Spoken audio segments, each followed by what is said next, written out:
ಮಿತ್ರರೇ ನಮಸ್ಕಾರ. ಮಿತ್ರರೇ, ನಿಮಗೆ ತಮ್ನೈಲ್ ಹೆಡ್ಡಿಂಗ್ ನೋಡಿ ಆಶ್ಚರ್ಯ ಆಗಿರಬೇಕು, ಇದು ಸುಳ್ಳು ಅಂತ ಕೂಡ ಅನಿಸಿರಬೇಕು. ನನಗೂ ಕೂಡ ಹೀಗೆ ಅನಿಸಿತ್ತು. ಹಿಂದಿ ಮಾಧ್ಯಮದಲ್ಲಿ ಈ ಸುದ್ದಿಯನ್ನು ನೋಡಿದಂತಹ ಸಂದರ್ಭದಲ್ಲಿ ಇದೆಲ್ಲ ಸಾಧ್ಯನಾ, ಅದೂ ಸಹ ಭಾರತ ದೇಶದಲ್ಲಿ ಜಾತಿಯನ್ನೇ ಬ್ಯಾನ್ ಮಾಡುವಂತಹ ದಿಟ್ಟ ನಿರ್ಧಾರ ಕೈಗೊಳ್ಳೋದಕ್ಕೆ ಸಾಧ್ಯವೇ ಇಲ್ಲ ಅಂತ ಅನಿಸಿತ್ತು. ಯಾಕೆ ಅಂತಂದರೆ ಇವತ್ತು ಕರ್ನಾಟಕದಲ್ಲಿ ಜಾತಿ ಜನಗಣತಿ ನಡೀತಾ ಇದೆ. ಆ ಸಂದರ್ಭದಲ್ಲಿ ಸರ್ಕಾರವೇ ಹೇಳ್ತಾ ಇದೆ ಮತಾಂತರ ಆದವರಿಗೂ ಕೂಡ ಜಾತಿ ಇರುತ್ತೆ ಅಂತ. ಅಂದರೆ ಕ್ರಿಶ್ಚಿಯನ್ ಧರ್ಮಕ್ಕೆ ಕನ್ವರ್ಟ್ ಆದವನು ಕೂಡ ಧರ್ಮವನ್ನು ಬದಲಾಯಿಸೋದಕ್ಕೆ ಸಿದ್ಧನಾಗಿರ್ತಾನೆ, ಆದರೆ ಜಾತಿಯನ್ನು ಬಿಡೋದಕ್ಕೆ ಸಿದ್ಧ ಇರೋದಿಲ್ಲ. ಅಂತಹ ಪರಿಸ್ಥಿತಿ ನಮ್ಮ ಸಮಾಜದಲ್ಲಿದೆ.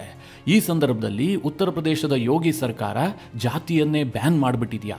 ಯಾವೊಬ್ಬ ವ್ಯಕ್ತಿಯೂ ಕೂಡ ಬಹಿರಂಗವಾಗಿ ಜಾತಿಯ ಬಗ್ಗೆ ಮಾತನಾಡುವಂತಿಲ್ವಾ? ಏನಿದು ಆದೇಶ? ಯಾಕೋಸ್ಕರವಾಗಿ ಯುಪಿ ಸರ್ಕಾರ ಇಂತಹ ತೀರ್ಮಾನವನ್ನು ಕೈಗೊಂಡಿದೆ? ಇದಕ್ಕೆಲ್ಲ ಅವಕಾಶ ಇದೆಯಾ? ಉತ್ತರ ಪ್ರದೇಶದ ಜನ ಇಂತಹದೊಂದು ತೀರ್ಮಾನವನ್ನು ಒಪ್ಪಿಕೊಂಡಿದ್ದಾರಾ? ಕೋರ್ಟ್ ಏನು ಹೇಳುತ್ತೆ? ಹೀಗೆ ಅನೇಕ ಪ್ರಶ್ನೆಗಳು ಒಮ್ಮೆಗೆ ತಲೆಗೆ ಬಂದು ಹೋದ್ವು. ಆದರೆ ಮಿತ್ರರೇ, ಈ ವಿಚಾರ ಇದೆಯಲ್ಲ ತೀರಾ ಇಂಟ್ರೆಸ್ಟಿಂಗ್ ಆಗಿದೆ. ಉತ್ತರ ಪ್ರದೇಶ ಸರ್ಕಾರ ಕೋರ್ಟ್ನ ಒಂದು ಆದೇಶವನ್ನೇ ಇಟ್ಕೊಂಡು ಒಂದು ಸರ್ಜಿಕಲ್ ಸ್ಟ್ರೈಕನ್ನು ಮಾಡಿದೆ. ಒಂದು ಕಡೆ ವಿಪಕ್ಷಗಳು ಕೆಲ ದಿನಗಳ ಹಿಂದೆ ಜಾತಿ ಜನಗಣತಿಯನ್ನೇ ದೊಡ್ಡ ಅಸ್ತ್ರವನ್ನಾಗಿ ಮಾಡಿಕೊಂಡಿದ್ವು. ಸಮಾಜವನ್ನು ವಿಭಜಿಸಿ ಜಾತಿಯ ಆಧಾರದಲ್ಲಿ ರಾಜಕೀಯ ಲಾಭ ಮಾಡಿಕೊಳ್ಳುವಂತಹ ಯತ್ನ ನಡೀತಿರುವಂತಹ ಈ ಸಂದರ್ಭದಲ್ಲಿ ಯೋಗಿ ಸರ್ಕಾರ ಮಾಡಿದಂತಹ ನಿರ್ಧಾರ ಇದೆಯಲ್ಲ, ಜಾತಿವಾದದ ವಿರುದ್ಧದ ಸರ್ಜಿಕಲ್ ಸ್ಟ್ರೈಕ್ ಅಂತ ಕರೆದ್ರೆ ತಪ್ಪಾಗ್ಲಿಕ್ಕಿಲ್ಲ. ಮಿತ್ರರೇ, ಈ ಬಗ್ಗೆ ಸ್ವಲ್ಪ ಡೀಟೇಲ್ ಆಗಿ ನಿಮಗೆ ಮಾಹಿತಿ ಕೊಡುವಂತಹ ಪ್ರಯತ್ನ ಮಾಡ್ತೀನಿ. ನೀವು ಈ ವಿಡಿಯೋನ ಕೊನೆವರೆಗೂ ಮಿಸ್ ಮಾಡದೆ ನೋಡಿ. ಉತ್ತರ ಪ್ರದೇಶದ ಸರ್ಕಾರ ದಿಢೀರಂತ ಒಂದು ಆದೇಶವನ್ನು ಹೊರಡಿಸಿದೆ. ಯೋಗಿ ಸರ್ಕಾರದ ಮುಖ್ಯ ಕಾರ್ಯದರ್ಶಿಯಾದಂತಹ ದೀಪಕ್ ಕುಮಾರ್ ಅವರು ಈ ಆದೇಶವನ್ನು ಮಾಡಿದ್ದಾರೆ. ಆ ಆದೇಶ ಏನು ಕೇಳಿದ್ರೆ, ಇನ್ಮುಂದೆ ಉತ್ತರ ಪ್ರದೇಶದಲ್ಲಿ ಯಾವುದೇ ಸರ್ಕಾರಿ ದಾಖಲೆಗಳಲ್ಲೂ ಕೂಡ ಜಾತಿಯನ್ನು ಕೇಳುವಂತಿಲ್ಲ, ಪೊಲೀಸ್ ದಾಖಲಾತಿಗಳಲ್ಲೂ ಕೂಡ ಜಾತಿಯನ್ನು ಮೆನ್ಷನ್ ಮಾಡುವಂತಿಲ್ಲ. ಅಷ್ಟೇ ಏಕೆ ಮಿತ್ರರೇ, ಜಾತಿಯ ಆಧಾರದಲ್ಲಿ ಸಮಾವೇಶಗಳನ್ನು ಮಾಡುವಂತಿಲ್ಲ, ಜಾತಿಯ ಹೆಸರಿನಲ್ಲಿ ಗುಂಪುಗೂಡುವಂತಿಲ್ಲ, ಜಾತಿಯ ಫಲಕಗಳನ್ನು ಮನೆ ಮುಂದೆಯೂ ಕೂಡ ಹಾಕುವಂತಿಲ್ಲ, ವಾಹನಗಳ ಮೇಲೂ ಕೂಡ ಬರೆದುಕೊಳ್ಳುವಂತಿಲ್ಲ. ಹೀಗೆ ಜಾತಿಯ ಕುರಿತಾಗಿ ಒಂದು ಸುದೀರ್ಘವಾದಂತಹ ಆದೇಶ ಮಾಡಿದರೆ ಇದನ್ನು ಉಲ್ಲಂಘಿಸಿದರೆ ಕಠಿಣ ಕಾನೂನು ಕ್ರಮದ ಎಚ್ಚರಿಕೆಯನ್ನು ಕೂಡ ನೀಡಲಾಗಿದೆ.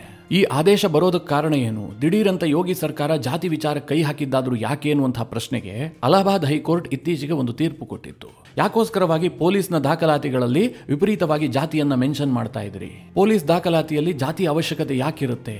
ಇದ್ರ ಬಗ್ಗೆ ಸರ್ಕಾರ ಕ್ರಮ ಕೈಗೊಳ್ಳಿ ಅನ್ನುವ ರೀತಿಯಲ್ಲಿ ಅಲಹಾಬಾದ್ ಹೈಕೋರ್ಟ್ ಒಂದು ಆದೇಶವನ್ನು ಮಾಡಿತ್ತು. ಮಿತ್ರರೇ, ಕೋರ್ಟ್ನ ಆದೇಶ ಬಹಳ ಪಕ್ಕ ಆಯಿತು. ಯಾಕೆಂತಂದ್ರೆ ಅಪರಾಧಿಯೇ. ಈ ಜಾತಿಯವನು ಮಾಡಿದ್ರೆ ಅದು ಅಪರಾಧ ಅಲ್ಲ, ಈ ಜಾತಿಯವನು ಮಾಡಿದ್ರೆ ಅಪರಾಧ, ಅಥವಾ ಈ ಜಾತಿಯವನು ಮಾಡಿದಂತಹ ಅಪರಾಧಕ್ಕೆ ಹೆಚ್ಚು ಶಿಕ್ಷೆ, ಈ ರೀತಿಯಾಗಿ ನಮ್ಮ ಕಾನೂನಿನಲ್ಲಿ ಅವಕಾಶ ಇಲ್ಲ.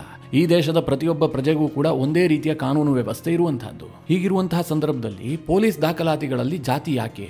ಅಪರಾಧಿಯ ಜಾತಿಯನ್ನ ಮೆನ್ಷನ್ ಮಾಡುವಂತಹ ಅವಶ್ಯಕತೆ ಇಲ್ಲ ಅಂತ ಕೋರ್ಟ್ ಅಭಿಪ್ರಾಯ ವ್ಯಕ್ತಪಡಿಸಿತ್ತು. ಇದನ್ನೇ ಅಸ್ತ್ರವಾಗಿಸಿಕೊಂಡಂತಹ ಯೋಗಿ ಸರ್ಕಾರ ಇಡೀ ಉತ್ತರ ಪ್ರದೇಶದಲ್ಲಿ ಜಾತಿಯ ವಿರುದ್ಧ ಒಂದು ದೊಡ್ಡ ಸಮರವನ್ನೇ ಸಾರಿದೆ.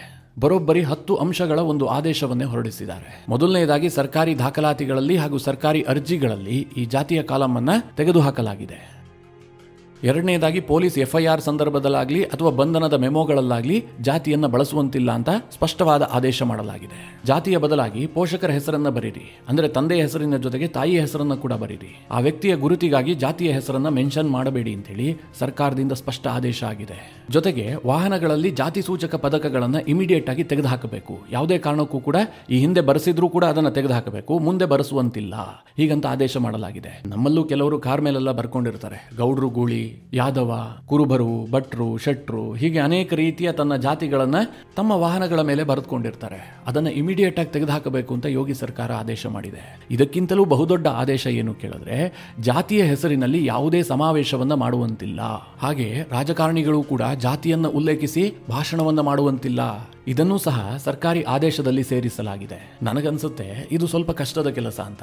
ಯಾಕೆಂದ್ರೆ ಜಾತಿಯೇ ಇಲ್ಲದ ಮೇಲೆ ರಾಜಕಾರಣ ಮಾಡೋದಾದ್ರೂ ಹೇಗೆ? ಜಾತಿ ಇದ್ರೆ ಮಾತ್ರ ಅವನು ಬೆಳೆ ಬೇಯುತ್ತೆ, ಅವನು MLA ಆಗಬಹುದು, MP ಆಗಬಹುದು, ತನ್ನ ಸಮುದಾಯದ ಓಟನ್ನು ಗಳಿಸಬಹುದು. ಆ ಪರಿಸ್ಥಿತಿಯಲ್ಲಿ ನಮ್ಮ ಸಮಾಜ ಇದೆ.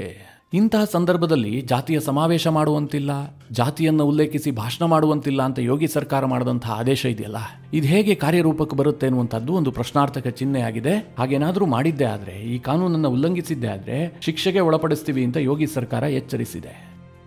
ಇನ್ನು ಯೋಗಿ ಸರ್ಕಾರ ಈ ರೀತಿಯಾದಂತಹ ಆದೇಶ ಮಾಡುತ್ತಿದ್ದಂತೆ ವಿಪಕ್ಷಗಳನ್ನು ಸಹಜವಾಗಿ ತಬ್ಬಿಬ್ಬು ಮಾಡಿಬಿಟ್ಟಿದೆ. ಯಾಕೆಂದರೆ ಉತ್ತರ ಪ್ರದೇಶದಲ್ಲಿ ಅಖಿಲೇಶ್ ಯಾದವ್ ಇರಬಹುದು, ಕಾಂಗ್ರೆಸ್ ಇರಬಹುದು, ಜಾತಿ ಹೆಸರಿನಲ್ಲೇ ರಾಜಕಾರಣ ಮಾಡ್ತಾ ಇರುವಂಥವ್ರು. ಅಖಿಲೇಶ್ ಯಾದವ್ ಕಳೆದ ಲೋಕಸಭಾ ಚುನಾವಣೆಯಲ್ಲಿ ಹೆಚ್ಚು ಸೀಟ್ಗಳನ್ನು ಗೆದ್ರಲ್ಲ, ಅದಕ್ಕೆ ಕಾರಣ ಆಗಿದ್ದೇನು? PDA formula. ಜಾತಿ ಜಾತಿ ಜಾತಿ ಅಂತಲೇ ಅವರು ಹೆಚ್ಚು ಸೀಟುಗಳನ್ನು ಗೆದ್ದಿದ್ರು. ಈಗ ಜಾತಿಯ ಹೆಸರೇ ಹೇಳಬಾರದು ರಾಜಕಾರಣ ಮಾಡಬೇಕು ಅಂತಂದ್ರೆ ಹೇಗೆ? ಸಹಜವಾಗಿ ಇದು ವಿಪಕ್ಷಗಳಿಗೆ ಒತ್ತಡ ಕ್ರಿಯೇಟ್ ಮಾಡೋದಿಲ್ವಾ? ಹೀಗಾಗಿ ಅಖಿಲೇಶ್ ಯಾದವ್ ಈ ಆದೇಶದ ವಿರುದ್ಧ ಒಂಥರ ವ್ಯಂಗ್ಯ ಮಾಡಿದ್ದಾರೆ. ಜಾತಿಯ ಹೆಸರಿನಲ್ಲಿ ನಾವು 5,000 ವರ್ಷಗಳಿಂದ ತುಳಿತಕ್ಕೊಳಗಾಗಿದ್ದೀವಿ, ಈಗ ಜಾತಿಯನ್ನು ತೆಗೆದುಹಾಕಿಬಿಡ್ತೀವಿ, ಎಲ್ಲ ಸಮಾನತೆ ತರ್ತೀವಿ ಅಂತಂದ್ರೆ ಅದೆಲ್ಲ ಅಸಾಧ್ಯ ಅನ್ನುವ ರೀತಿಯಲ್ಲಿ ಅಖಿಲೇಶ್ ಯಾದವ್ ಒಂದು ಟ್ವೀಟ್ ಮಾಡಿ ಸರ್ಕಾರದ ನೀತಿಯನ್ನ ಖಂಡಿಸಿದ್ದಾರೆ. ಯೋಗಿ ಸರ್ಕಾರ ಜಾತಿಯನ್ನ ಬಳಸೋದಕ್ಕೆ ಒಂದು ಸಣ್ಣ ಅವಕಾಶವನ್ನ ಕೂಡ ಕೊಟ್ಟಿದೆ. ಅದೇನು ಕೇಳಿದ್ರೆ ಪರಿಶಿಷ್ಟ ಜಾತಿ ಮತ್ತು ಪಂಗಡದವರ ದೌರ್ಜನ್ಯ ತಡೆ ವಿಚಾರದಲ್ಲಿ ಮಾತ್ರ ಅವರು ಜಾತಿಯನ್ನ ಮೆನ್ಷನ್ ಮಾಡಬಹುದು. ಜಾತಿ ನಿಂದನೆಯ ಕೇಸನ್ನ ದಾಖಲಿಸುವಂತಹ ಸಂದರ್ಭದಲ್ಲಿ ಅಥವಾ ಜಾತಿ ಆಧಾರಿತ ದೌರ್ಜನ್ಯದ ವಿಚಾರದಲ್ಲಿ ಕೇಸ್ ದಾಖಲಿಸುವಂತಹ ಸಂದರ್ಭದಲ್ಲಿ ನೀವು ಜಾತಿಯನ್ನ ಮೆನ್ಷನ್ ಮಾಡಬಹುದು. ಈ ಒಂದು ಸಣ್ಣ ಅವಕಾಶವನ್ನ ಮುಖ್ಯವಾಗಿ ಪರಿಶಿಷ್ಟ ಜಾತಿ ಮತ್ತು ಪರಿಶಿಷ್ಟ ಪಂಗಡದ ವರ್ಗದವರಿಗೆ ಕೊಡಲಾಗಿದೆ. ಮಿತ್ರರೇ, ಸಹಜವಾಗಿ ಇದು ವಿಪಕ್ಷದವರಿಗೆ ಮಾತ್ರ ಅಲ್ಲ, ಬಿಜೆಪಿಯವರಿಗೂ ಸ್ವಲ್ಪ ಆಶ್ಚರ್ಯ ತರಿಸಿದೆ. ಯಾಕೆ ಗೊತ್ತಾ? ಈ ಬಾರಿ ಕೇಂದ್ರ ಸರ್ಕಾರ ಏನ್ ತೀರ್ಮಾನ ಮಾಡಿತ್ತು? ಜನಗಣತಿ ಆಗತ್ತಲ್ಲ, ಆ ಸಂದರ್ಭದಲ್ಲಿ ದೇಶಾದ್ಯಂತ ನಾವು ಜಾತಿ ಗಣತಿಯನ್ನ ಕೂಡ ಮಾಡ್ತೀವಿ ಅಂತ. ರಾಹುಲ್ ಗಾಂಧಿ ಅವರು ಕಳೆದ ಕೆಲ ಸಮಯದಿಂದ ನಿರಂತರವಾಗಿ ಈ ಜಾತಿ ಜನಗಣತಿಯ ಬಗ್ಗೆ ಮಾತನಾಡ್ತಾ ಇದ್ರಲ್ಲ, ಆ ಅಸ್ತ್ರವನ್ನೇ ಕಿತ್ತುಕೊಳ್ಳಬೇಕು ಅಂತ ಕೇಂದ್ರ ಸರ್ಕಾರ ಈ ತೀರ್ಮಾನಕ್ಕೆ ಬಂದಿತ್ತು.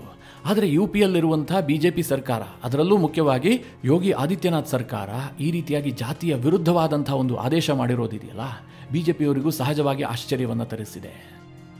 ನೀವು ಉತ್ತರ ಪ್ರದೇಶದ ಆದೇಶವನ್ನು ಕರ್ನಾಟಕಕ್ಕೆ ಕಂಪೇರ್ ಮಾಡಿ ನೋಡಿ, ನಮ್ಮ ರಾಜ್ಯದಲ್ಲಿ ಏನಾಗ್ತಾ ಇದೆ ಅಂತ.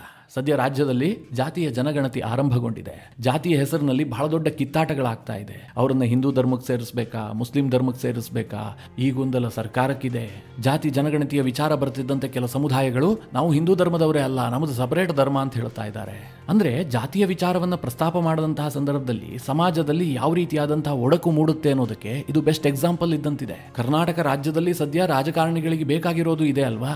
ಇಲ್ಲದೆ ಹೋದ್ರೆ ಜಾತಿ ಜನಗಣತಿಯ ಸಂದರ್ಭದಲ್ಲಿ ಕ್ರಿಶ್ಚಿಯನ್ ಧರ್ಮದವರಿಗೆ ಜಾತಿಯನ್ನ ಮೆನ್ಷನ್ ಮಾಡೋದಕ್ಕೆ ಹೊರಟಿದ್ರಲ್ಲ. ಸಾಮಾನ್ಯವಾಗಿ ಹಿಂದೂ ಧರ್ಮದಿಂದ ಕ್ರಿಶ್ಚಿಯನ್ ಧರ್ಮಕ್ಕೆ ಮತಾಂತರಗೊಳ್ತಾನೆ ಅಂತಂದ್ರೆ ಆತ ಯಾಕೋಸ್ಕರವಾಗಿ ಹೋಗ್ತಾನೆ ಅಂತ ಇವರು ಹೇಳ್ತಾರೆ. ಹಿಂದೂ ಧರ್ಮದಲ್ಲಿ ಭೇದ ಭಾವ ಇದೆ, ಈ ಕಾರಣಕ್ಕೋಸ್ಕರವಾಗಿ ಸಮಾನತೆಯನ್ನು ಸಾಧಿಸುವ ಸಲುವಾಗಿ ಆತ ಕ್ರಿಶ್ಚಿಯನ್ ಧರ್ಮಕ್ಕೆ ಹೋಗಿದ್ದಾನೆ. ಅಂದ್ರೆ ಈ ಸಮಾಜವಾದಿಗಳ ವಾದ ಏನು ಕೇಳಿದ್ರೆ, ಒಬ್ಬ ವ್ಯಕ್ತಿ ಹಿಂದೂ ಧರ್ಮದಿಂದ ಕ್ರಿಶ್ಚಿಯನ್ ಧರ್ಮಕ್ಕೆ ಮತಾಂತರಗೊಂಡ ಅಂತಂದ್ರೆ ಅವನಿಗೆ ಸಮಾನತೆ ಬಂದು ಬಿಡುತ್ತೆ. ಈಗ ಹಿಂದೂ ಧರ್ಮದಲ್ಲಿದ್ದಂತಹ ಒಬ್ಬ ರಾಮಚಂದ್ರನೋ ರವಿಚಂದ್ರನೋ ಎಡ್ವರ್ಡೋ ಮಾರ್ಟಿನೋ ಆಗ್ತಿದ್ದ ಹಾಗೆ ಆತನಿಗೆ ಯಾವ ಮಟ್ಟಿನ ಸಮಾನತೆ ಸಿಗುತ್ತೆ ಅಂತಂದ್ರೆ, ವ್ಯಾಟಿಕನ್ ಸಿಟಿಯಲ್ಲಿರುವಂತಹ ಪೋಪ್ ಕೂಡ ಒಂದೇ, ಇಲ್ಲಿ ರವಿಚಂದ್ರ ಹೋಗಿ ಎಡ್ವರ್ಡ್ ಆಗಿರ್ತಾನಲ್ಲ ಆತ ಕೂಡ ಒಂದೇ. ಅಂದ್ರೆ ಪೋಪ್ನ ಲೆವೆಲ್ಗೆ ಆತನಿಗೆ ಸಮಾನತೆ ಸಿಗುತ್ತೆ ಅಂತ ಈ ಸಮಾಜದ ವ್ಯಾಧಿಗಳು ವಾದ ಮಾಡ್ತಾರೆ. ಅದೇ ಸಮಾಜ ವ್ಯಾಧಿಗಳು ಈಗ ಜಾತಿಯ ಜನಗಣತಿ ಮಾಡುವಂತಹ ಸಂದರ್ಭದಲ್ಲಿ ಒಕ್ಕಲಿಗ ಕ್ರಿಶ್ಚಿಯನ್, ಲಿಂಗಾಯತ ಕ್ರಿಶ್ಚಿಯನ್, ಬ್ರಾಹ್ಮಣ ಕ್ರಿಶ್ಚಿಯನ್, ಕುರುಬ ಕ್ರಿಶ್ಚಿಯನ್, ಮಾದಿಗ ಕ್ರಿಶ್ಚಿಯನ್, ಈ ರೀತಿಯಾಗಿ ಕ್ರಿಶ್ಚಿಯನ್ ಧರ್ಮದಲ್ಲೂ ಕೂಡ ಜಾತಿಯನ್ನ ಮೆನ್ಷನ್ ಮಾಡುವಂತಹ ಅವಕಾಶವನ್ನ ಕಲ್ಪಿಸಿದ್ದಾರೆ. ಅಲ್ಲಿಗೆ ಸಮಾನತೆ ಅನ್ನುವಂತಹದ್ದು ಇವರ ಡೋಂಗಿ ರಾಜಕೀಯ, ಸಮಾಜವಾದ ಅನ್ನುವಂಥದ್ದು ಇವರು ರಾಜಕೀಯ ಬೇಳೆಯನ್ನ ಬೇಯಿಸಿಕೊಳ್ಳೋದಕ್ಕೆ ಮಾಡ್ತಾ ಇರುವಂತಹ ಬೃಹನ್ ನಾಟಕ ಅನ್ನುವಂಥದ್ದು ಜಗಜ್ಜಾಹೀರಾಗ್ತಾ ಇಲ್ವಾ? ಇವತ್ತು ಯೋಗಿ ಸರ್ಕಾರ ಮಾಡಿರುವಂತಹ ಈ ನೀತಿಗೆ ಯಾವ ಮಟ್ಟಿನ ಜನ ಬೆಂಬಲ ಸಿಗುತ್ತೆ, ಇದು ಎಷ್ಟರ ಮಟ್ಟಿಗೆ ಯಶಸ್ವಿ ಆಗುತ್ತೆ ಕಾದು ನೋಡ್ಬೇಕಷ್ಟೇ. ನಾನಂತೂ ಈಗ ಏನು ಹೇಳೋದಕ್ಕೆ ಸಾಧ್ಯ ಇಲ್ಲ. ಆದರೆ ಜಾತಿ ಹೋಗದೆ ನಮ್ಮ ಸಮಾಜ ಉದ್ಧಾರ ಆಗಲ್ಲ. ಎಲ್ಲಿಯವರೆಗೆ ನಾವು ಜಾತಿಯನ್ನ ಹೇಳ್ತಾ ಇರ್ತೀವೋ ಅಲ್ಲಿಯವರೆಗೆ ಈಗೇನು ಇವರು ತಳ ಸಮುದಾಯದವರು ಅಂತ ಹೇಳ್ತಾರೆ ಅಥವಾ ತುಳಿತಕ್ಕೊಳಗಾದವರು ಅಂತ ಹೇಳ್ತಾರೆ, ಅವರು ಮೇಲ್ ಬರೋದಕ್ಕೆ ಸಾಧ್ಯವೇ ಇಲ್ಲ.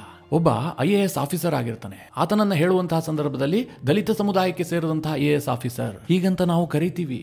ಈಗ ಮಲ್ಲಿಕಾರ್ಜುನ ಖರ್ಗೆ ಅವರು ವಿಪಕ್ಷದ ನಾಯಕರಾಗಿದ್ದಾರೆ, AICC ಅಧ್ಯಕ್ಷರಾಗಿದ್ದಾರೆ. ಆದರೆ ಅವರನ್ನು ಗುರುತಿಸುವಂತಹದ್ದು ಹೇಗೆ? ದಲಿತ ನಾಯಕ ಮಲ್ಲಿಕಾರ್ಜುನ ಖರ್ಗೆ ಅವರು ರಾಜ್ಯದಲ್ಲಿ ಮುಖ್ಯಮಂತ್ರಿ ಆಗ್ತಾರೆ ಎನ್ನುವಂತಹ ವಿಚಾರ ಬಂದಂತಹ ಸಂದರ್ಭದಲ್ಲಿ ದಲಿತ ಸಮುದಾಯಕ್ಕೆ ಸಿಗಬೇಕು.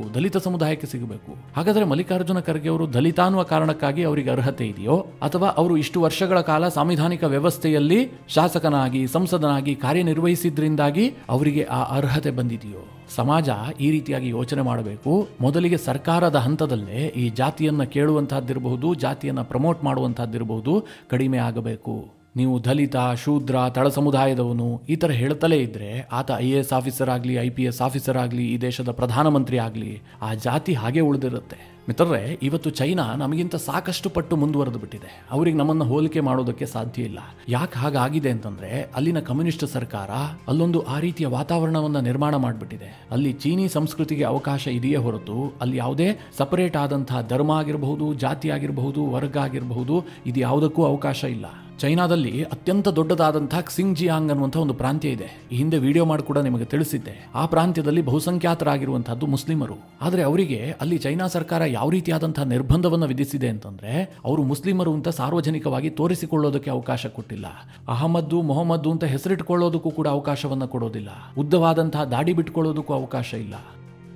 ಯಾಕೆ ಚೈನಾ ಸರ್ಕಾರ ಹಾಗೆ ಮಾಡಿದೆ ಅಂತಂದ್ರೆ, ಆ ರೀತಿಯಾದಂತಹ ಸಪರೇಟ್ ಐಡೆಂಟಿಟಿಯನ್ನು ಅವ್ರಿಗೆ ಕೊಡ್ತಾ ಹೋದ್ರೆ ನಾಳೆ ಪ್ರತ್ಯೇಕವಾದ ಹುಟ್ಟುಕೊಳ್ಳುತ್ತೆ. ಕ್ಸಿಂಗ್ಜಿಯಾಂಗ್ ಪ್ರಾಂತ್ಯದಲ್ಲಿ ನಾವು ಮುಸ್ಲಿಮರ ಇದ್ದೀವಿ, ನಾವು ಸಪರೇಟ್ ದೇಶ ಮಾಡ್ಕೊಳ್ತೀವಿ ಅಂತಾರೆ. ಇದೆಲ್ಲ ಚೈನಾದ ಅಭಿವೃದ್ಧಿಗಾಗ್ಲಿ ಏಕತೆಗಾಗ್ಲಿ ಧಕ್ಕೆ ತರುತ್ತೆ. ಆದ್ರೆ ನಾವು ಭಾರತದಲ್ಲಿ ಏನ್ ಮಾಡ್ತಾ ಇದೀವಿ, ಏಕತೆಯ ಬಗ್ಗೆ ಬಹಳ ಗಂಟೆಗಟ್ಟಲೆ ಭಾಷಣ ಮಾಡ್ತೀವಿ, ಆದ್ರೆ ಜಾತಿಯ ಹೆಸರಿನಲ್ಲಿ ಹೊಡಿತೀವಿ. ನಮ್ಮ ರಾಜಕಾರಣಿಗಳಂತೂ ಬಿಟ್ಟುಬಿಡಿ, ಅವ್ರ ಬಗ್ಗೆ ಮಾತನಾಡೋದಕ್ಕೆ ಸಾಧ್ಯ ಇಲ್ಲ.